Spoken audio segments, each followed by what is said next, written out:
In my session, I will be introducing teachers to EDpuzzle, an online tool that allows teachers to embed questions throughout videos.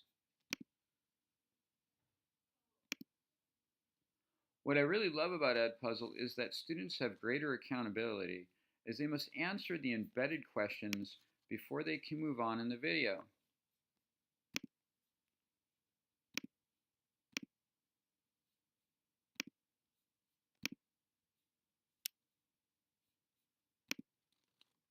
You can also crop the video,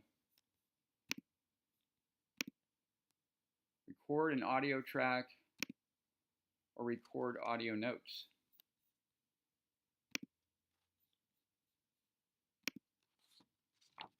Another amazing feature of EDpuzzle